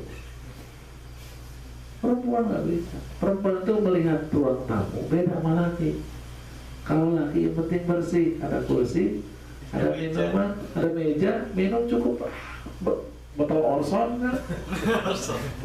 Nggak ke zaman ada. Botol ABC udah bekas sirup itu, kelas gua selesai. Perempuan cukup. Ordernya disesuaikan, ininya pakai taplok, ininya pakai pisir, pakai ini, wah mahal duit itu mana? Berkaitan dengan nafkah ini di beberapa konsultasi Ustaz, suami saya itu pelit, minta ampun, pelitnya katanya. Terus saya konfirmasi sama suaminya kalau dikasih, kamu ini gimana sama istri? Kasihlah dong, jangan pelit-pelit. Pelit apa Ustaz? Dia aja permintaannya segunung, ya nggak kebayang, nggak bisa saya layani. Kebanyakan permintaannya, kita juga ngitung-ngitung dong. Masa harus dihabisin dengan kebutuhan itu? Ya, ternyata yang menjadi sebab adalah dua hal. Suami tidak pernah, itu tadi dia pengen mengukur kebutuhan istrinya dengan dirinya, sementara istri tidak pernah memberikan penjelasan, tidak pernah mengajukan proposal kepada suami. Tapi balik lagi kepada penjelasan bahwa bab nafkah ini adalah ketika sang suami memberikan jaminan hidup layak kepada istrinya. Yang kedua, muasyarah bil ma'ruf. Muasyarah bil ma'ruf itu ada di surat An-Nisa ayat 19. Fa'ashiruhunna bil ma'ruf. Pergaulilah istrimu dengan cara yang terbaik. Melihat ayat ini, saya bertadabbur akan ayat ini. Di ayat ini Allah menunjukkan beberapa hal. Yang pertama, bahwa setiap laki-laki itu bakatnya itu adalah menyakiti istri.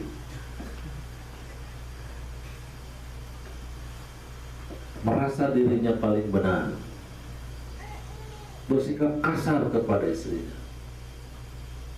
Itu semua laki-laki bakat sekali. Di ayat ini pula saya menemukan bahwa yang namanya perempuan bakatnya itu bikin marah suami. Jadi suaminya maunya marah, si istrinya bikin kesel, bikin sebel suami. Tanpa Islam bubar pernikahan. Karena lakinya memaksakan kehendak untuk marah-marah, si istrinya setiap hari bikin marah suami. Udah berantakan. Makanya ada yang ketiga, hikmah dari ayat itu, tadabbur dari ayat itu, laki-laki berkewajiban mempergauli istrinya dengan baik. Nah, bagaimana prakteknya mempergauli istri dengan baik? Prakteknya adalah dengan dua hal. Pertama, suami tidak boleh marah kepada istri dan yang pertama, suami harus mengalah kepada istri dan tidak boleh marah kepada istri. Ya, jadi nikahnya nggak, Cak? Jadi. Jadi. Bukan marahnya ini yang repot. Kita harus ngalah dan tidak boleh marah kepada istri. Dan itulah yang paling berat buat laki-laki. Tapi itu kewajiban laki-laki kepada istrinya. Fa'ashiruhunna bil ma'ruf. Mengalah dan tidak marah. Ingat ya, dalam sejarah marah memarahi Tidak ada ceritanya perempuan nurut sesuai dengan yang dimarahkan. Nggak ada. Istrinya ceramah, diam lo, kata suaminya. Diam nggak? Oh enggak, lebih cerewet lagi. Itu perempuan. Kan kalau marah biasanya berdiri ya. Kan malah nggak enak sambil duduk. Istri kita berdiri, kita bilang duduk lo. Enggak, malah dia petang-panting kiri kanan, jalan-jalan. Urusan belum selesai, gua mau ke kantor dulu. Nanti pulang kantor kita uruskan urusan kita. Berangkat kantor pulang udah hilang, nggak ada, kabur. Itulah perempuan. Jadi jangan pernah memarahi istri, nggak ada gunanya. Saya kata-kata di istri itu bikin kesel. Jadi kalau kita marah, eskalasi meningkat. Habis kata-kata, tangan melayang. Ujung-ujungnya cerai. Ya tadi cerita.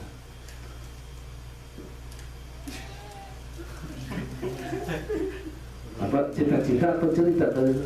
Cita-cita.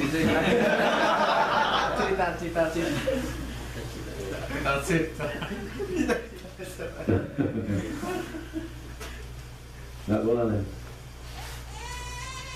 Cerai itu ada di tangan laki-laki, dia nggak boleh sembarangan.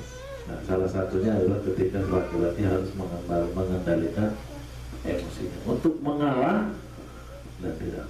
Jadi Ustaz gimana nih, nyebelin banget. Di ayat itu pun juga disebutkan wa in karihtumuhunna. Jika kalian itu sudah benci banget tuh sama istri, tetap harus berbuat baik.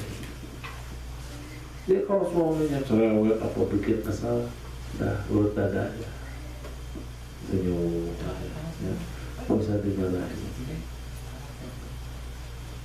Ya, ini hal yang menurut saya harus dipahami bersama orang kita. 3, membimbing istrinya menjadi soleha. Ada hadis Rasulullah SAW, ad-dunya mata'un wa khairuha al-mar'ah as-salihah. Dunia kesenangan, dan puncak dari kesenangan adalah apa? Istri yang salihah. Tahu kesenangan Pak? Kesenangan itu apa ya? Kayak hobi lah. Hobi itu hobi ya. Hobi bola, hobi mancing, badminton, ya. Hobi catur, ya. Hobi lah.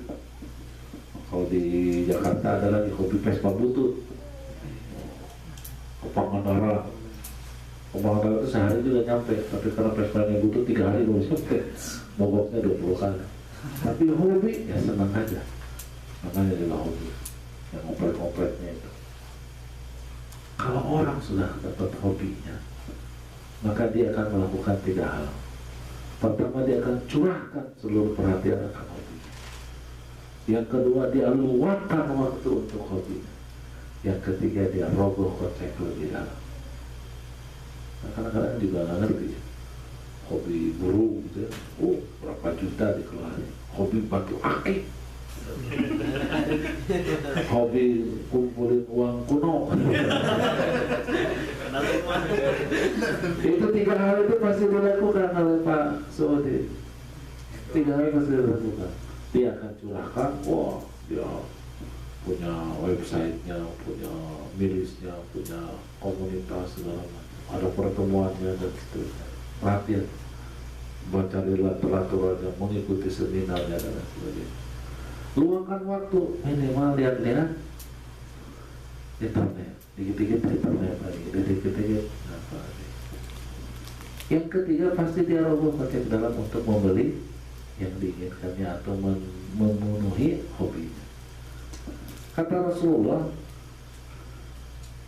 istri itu puncak daripada kesenangan. Artinya istri harus kita letakkan melebihi dari seluruh hobi yang kita miliki. Berarti dengan demikian wajib suami mencurahkan perhatian, wajib suami meluangkan waktu, wajib suami mengeluarkan biaya agar istrinya menjadi soleha. Ustaz, bagaimana sih caranya? Caranya sih sederhana. Jadilah kita suami lebih baik sedikit saja dari istri kita. Ya, kan kesolehan nggak usah dibahas lah ya, pasti tahu lah. Rajin ibadahnya, santun dalam berbicara, jujur, ya, dan seterusnya dan seterusnya. Itu yang kemudian yang harus dimiliki oleh siapa tadi? Oleh setiap siapa tadi? Oleh setiap istri. Dan itu semuanya adalah tanggung jawab suami. Nah makanya jadilah kita lebih baik dari sedikit. Misalnya jujur, nah kita lebih jujur dari istri kita. Kita punya istri kita jujur, kitanya kata jujur, dia gimana mau jujur? Dia harus rajin ibadah, kan dia wanita soleh. Ah kitanya lebih rajin ibadah dari dia. Dia harus sabar, Ustaz. Kita harus lebih sabar. Pokoknya lebih aja dari istri kita. Insya Allah mudah menjadinya. Neng, sholat dong. Nah, sholat lu aja kesiangan tidur nyuruh orang lain sholat lagi. Terus dia sendiri. Gitu istri jawab. Tapi kalau kita lebih soleh daripada istri kita, apa yang kita suruhkan diturun. Neng, sholat sana. Oh iya mas, siap. Oh, gitu. Dia akan segera. Neng, berdandan dong yang cantik. Oh siap, karena dia tahu suaminya sudah berdandan ganteng, rapi orangnya. Yang terakhir, udah terakhir aja ya. Ini kaki udah harus dilurusin dulu ya nih. Oh baterainya masih banyak tenang.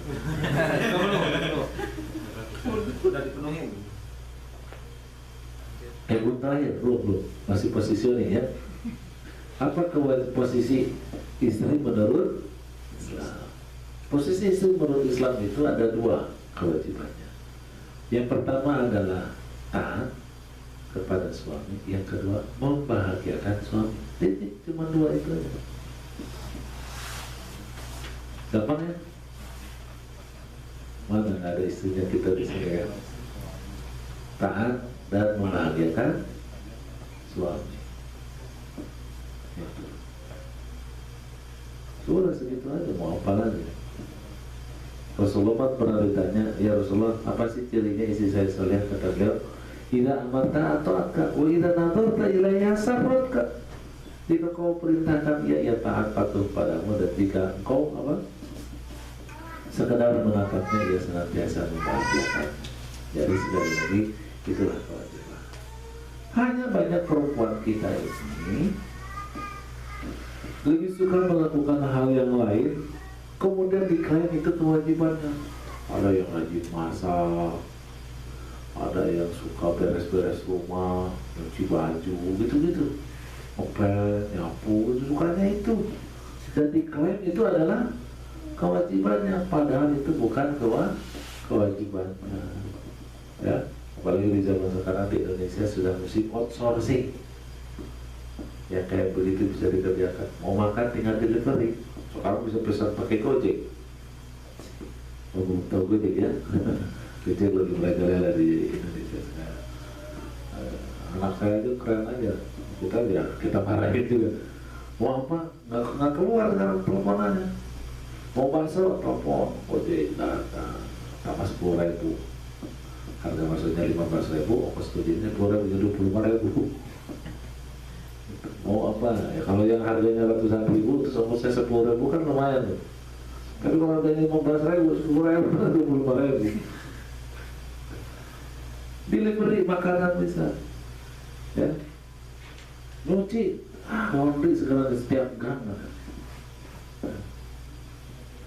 Bersih-bersih bisa sama cleaning service. Yang nggak bisa di outsourcing adalah taat dan membahagiakan suami. Bisa di outsourcing satu orang dengan pembantu, ya. Itu bukan kewajiban istri. Makanya saya selalu menganjurkan kepada ibu-ibu habis pengajian dengan saya, mohon tinggalkan semuanya itu, karena itu bukan kewajiban istri, itu mah kewajiban pembantu. Tapi kewajiban adalah apa tadi?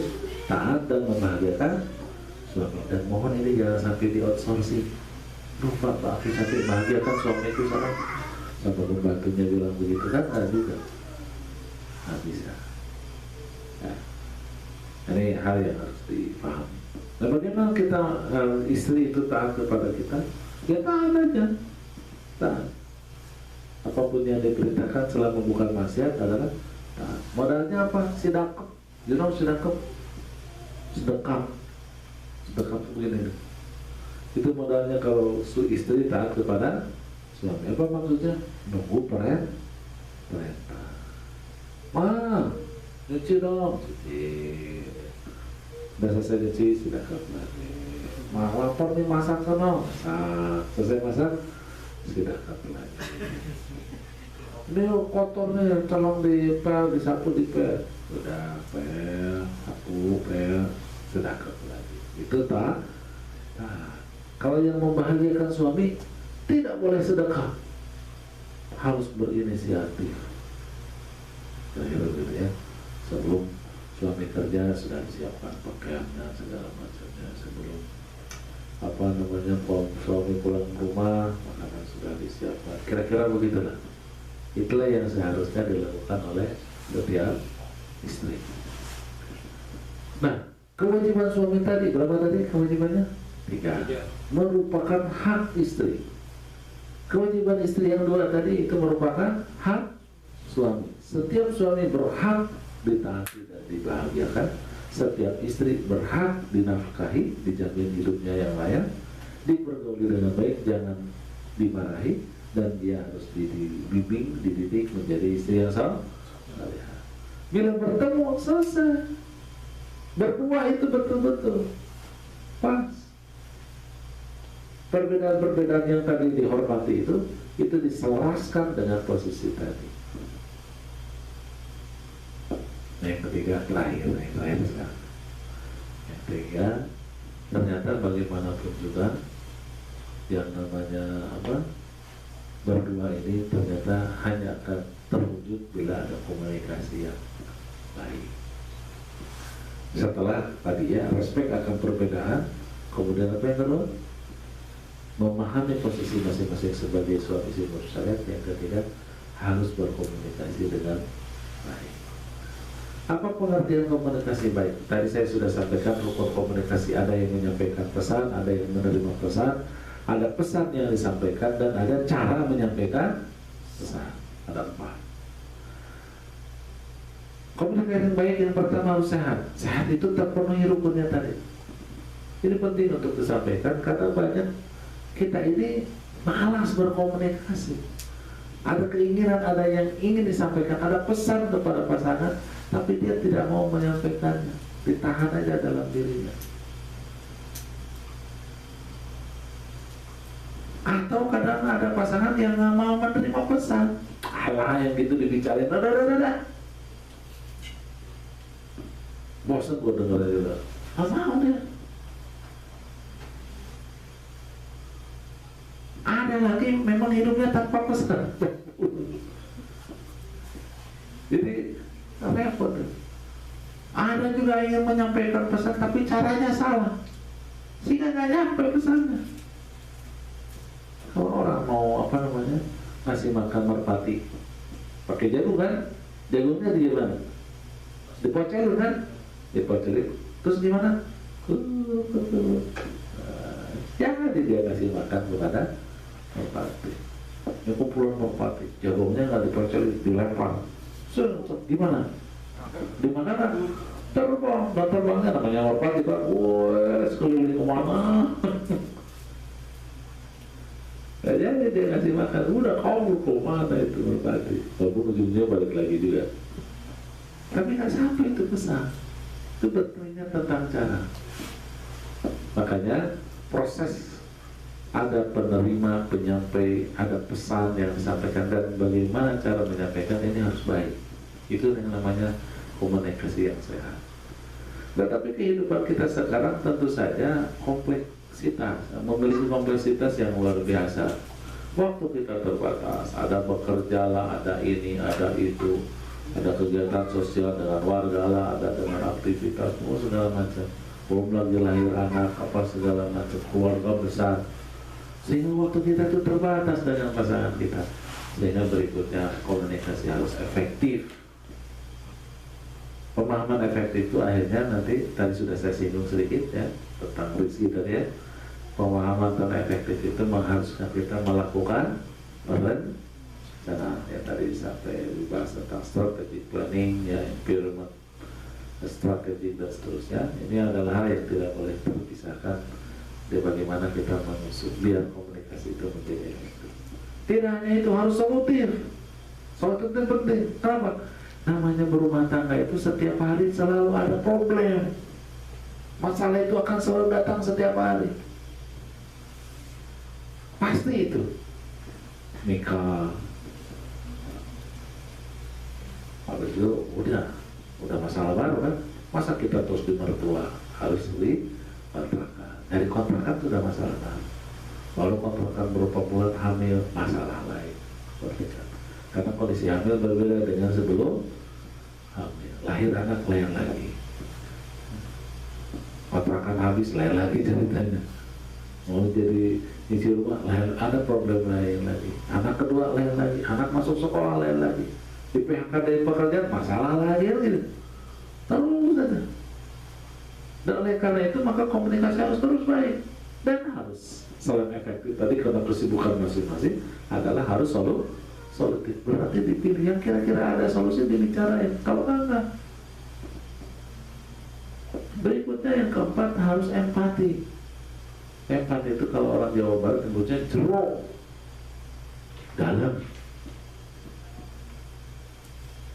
dimana kita tidak terlalu banyak berbicara, tapi baru gestur tubuhnya aja udah ketahuan maksudnya, baru kedip matanya aja udah kelihatan, senyumnya aja udah gini, tetesan air mata sudah kita nampak. Kira-kira itu yang namanya jero.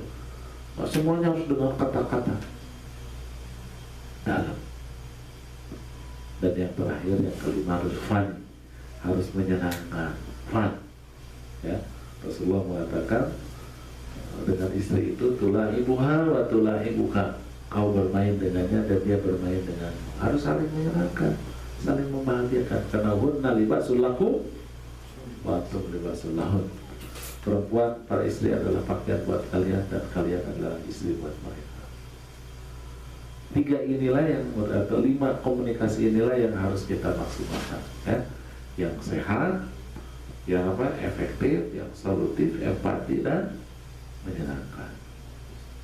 Dan ini sesuatu yang tidak boleh tidak agar kita betul-betul bisa memelihara keberduaan.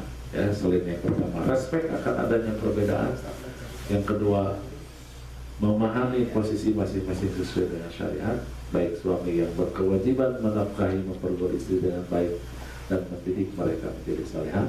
Kemudian istri berkewajiban taat dan membahagiakan suami. Yang ketiga, suami istri harus berkomunikasi secara baik, yaitu ketika dia sehat komunikasinya seluruh rukunnya terpenuhi.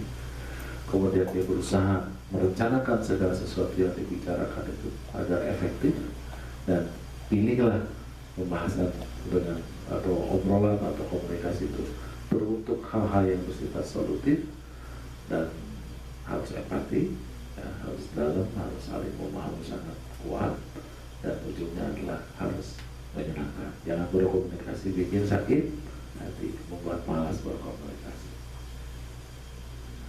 Alhamdulillah. Berapa jam saya ngomong? Hah? 2 jam, cukuplah. Nanti bukan saya sih kuat mau 2 jam lagi juga, kasihan yang dengarnya aja kita mah.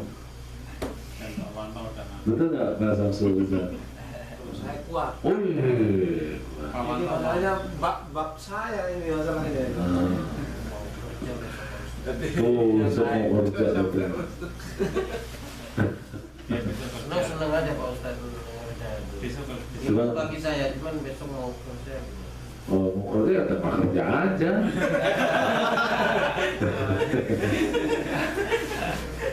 Ya, terserah. Kita kan ada panitia tuh kalau kamu. Pak, kita tadi kan saya bagian konsumsi. Bapak cuma begini. Belum makan maksudnya sekarang? Udah, cuma bagian konsumsi gitu, bagian masak gitu. Oh. Jadi gimana tuh Pak? Karena saya mau istirahat. Oh iya. Pulang gitu. Oh iya pulang bentar. Tapi kan bukan ke istri yang kemarin pulangnya. Sudah selesai ya. Istri yang baru dari pulang lah. Oke, ada pertanyaan? Sampai jam berapa? Ya, setengah 10 kita selesaikan. Kalau misalnya ada pertanyaan, ada Jam 10, 5 menit lagi. Iya, 5 menit kalau ada pertanyaan. Tadi terselip masalah bab pemilihan dari calon ya. Wih. Emang udah berapa ya? Cuti yang sudah berapa? Ya, jadi tadi si Ustaz mengatakan bahwa istikharah ini kita lakukan kalau kita Sudah ada lagi. gitu ya. Dan Kalau- banyak yang saya dengar itu misalkan Salah. ada 2 pilihan Ya, salah. Nah, posisi saya Salah. Yang benar, pilihan itu didasarkan rasional sampai kemudian dapat satu pilihan. Nah, baru istiqomah. bagaimana dengan misalkan ada 2 pilihan. Iya, ada 2 pilihan. Ada 2 pilihan, kemudian Katanya 3 kemarin bilang. Ya. ya Bertiga. ada Ya terus 2 pilihan. 2 pilihan nih. Perempuannya yang dua-duanya juga menarik hati nih. Dua-duanya menarik hati gitu. Ambil aja dua-duanya sekaligus. Ya nggak bisa gitu Oh, juga. iya. Repot dulu saja, satu aja nggak kelar-kelar mungkin. Ada satu juga kalau gitu. Buat saya aja buat Ustaz bisa juga kan. Iya, dari itu selesai. Ambil saja satu lagi kasih dia. Selesai. Ambil apa saya belum dapat. Saya bisa jadi ditolak masalahnya. Terus akhirnya Dua-duanya menarik. Dua-duanya kalau saya dengar berita itu termasuk ke CNN masuk ada. TV ini golongan anak-anak yang solehah gitu, turut dengan orang tua karena jarang keluar. Dalam arti kata, Hasilnya nggak punya pengetahuan, tapi ngongkos. jadi dia udah perguruan tinggi dua-duanya. Ada yang pembidanan, kemudian ada yang sarjana komunikasi. Jadi akhirnya yang mana? Nah ini ada 2 pilihan ini. Yang satu dia kenal saya, yang satu ditawarin sama orang tuanya. Dia emang bagus gitu. Jadi maunya yang mana? Nah, Tidak mau sama-sama aja. Bagus. Tapi saya lebih ke ini. Itu yang mana? Apa? Cenderungnya ke ini yang sudah kenal ini. Oh, yang Cenderungnya. yang sudah kenal. Ya udah ke situ. Cuman aja. yang ngotot ibunya nih, ini kapan kenal gitu. Yang satunya yang Nggak usah yang cenderung aja tuh. Cenderungnya kabarnya udah kenal kan? Ya udah dia aja. Selesai? Selesai. tidak perlu istirahat. Nggak usah. Setelah jadi ke yang kecenderungannya itu urus. Nah ketika itu beristikharah. Nanti kalau petunjuknya beda yang lain gimana? Jadi kayak kalau gitu satunya buat saya.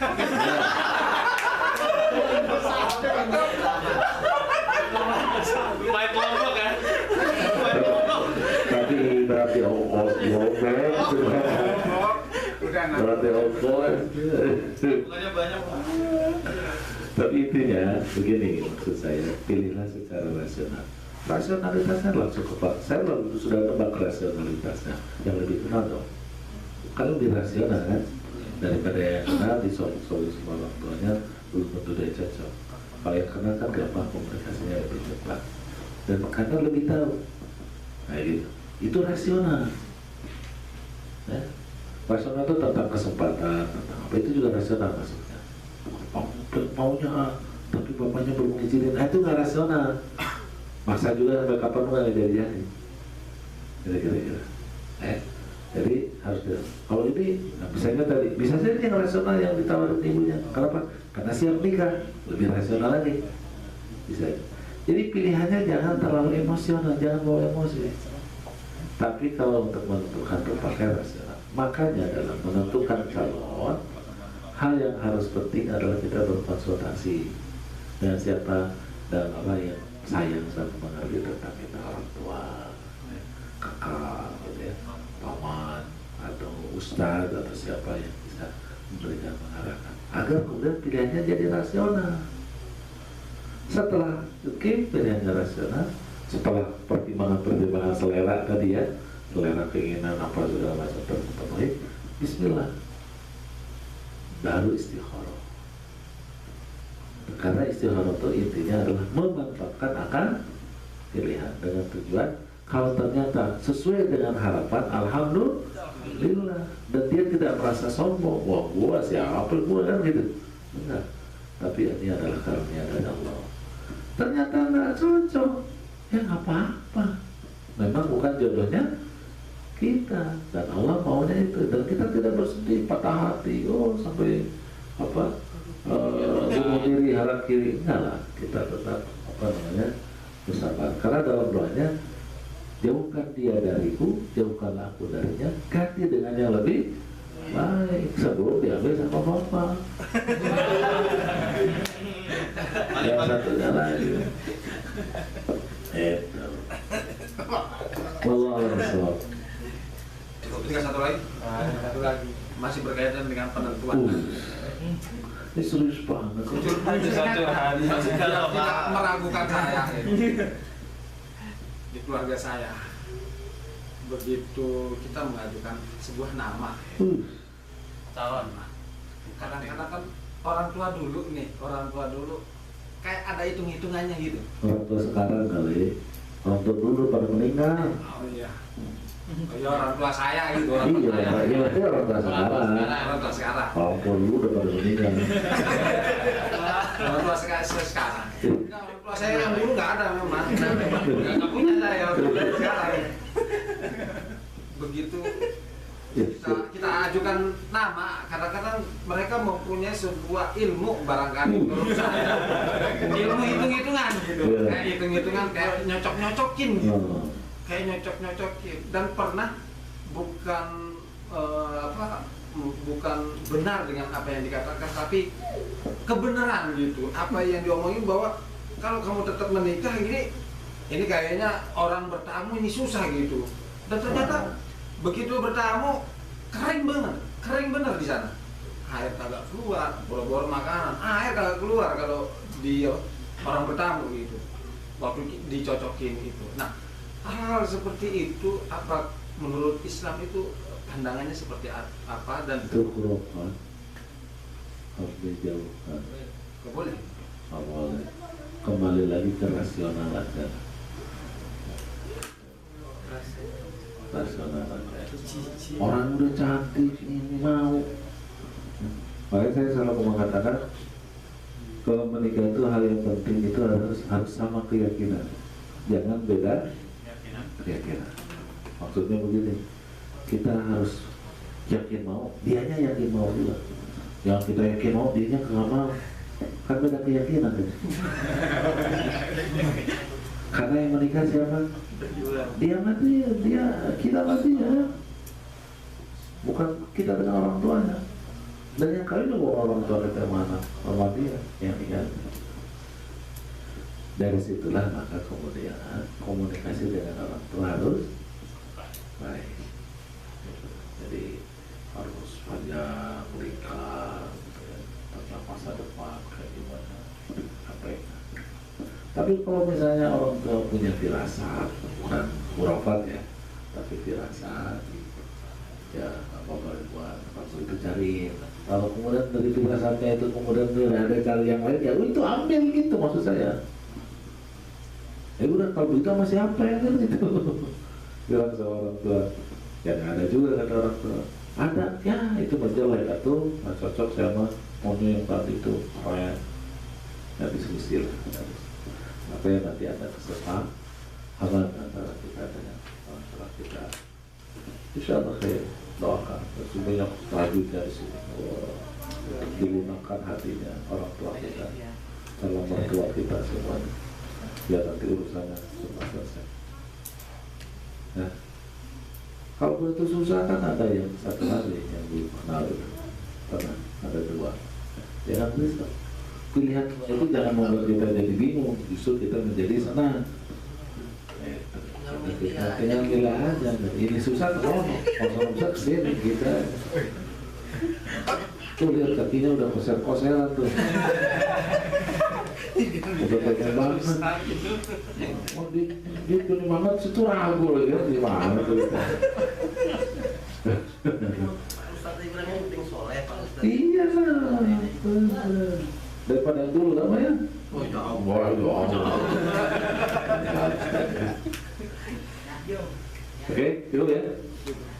Alhamdulillah, Bapak dan Ibu sekalian yang dimuliakan oleh Allah Subhanahu wa taala, akhirnya sampai juga kepada penghujung. Mudah-mudahan ini pertemuan pertama atau berulang lagi. Oh ya. Ya, mudah-mudahan berulang lagi. Saya akan kamu kembali. Ya. Nanti pertemuan kembali berikutnya ya. Wajah-wajah yang jombloers ini sudah hilang dari pandangan saya. Pada menikah kalau kemudian pulang ke tanah air, ya mudah-mudahan ketemu di tanah air. Ya, mohon maaf bila selama saya di sini tidak terlalu sesuai dengan harapan. Dan terima kasih atas segala perhatiannya, seluruh istiqomah ya, pelayanan saya. Penghormatan kepada saya sebagai tamu, subhanallah, luar biasa. Saya jadi malu sendiri di sini, jadi kelagapan. Ya, mudah-mudahan semuanya dibalas oleh Allah Subhanahu wa taala dengan pahala yang berlipat ganda. Demikian aku qouli hadza wa astaghfirullah li wa lakum. Wassalamualaikum warahmatullahi wabarakatuh.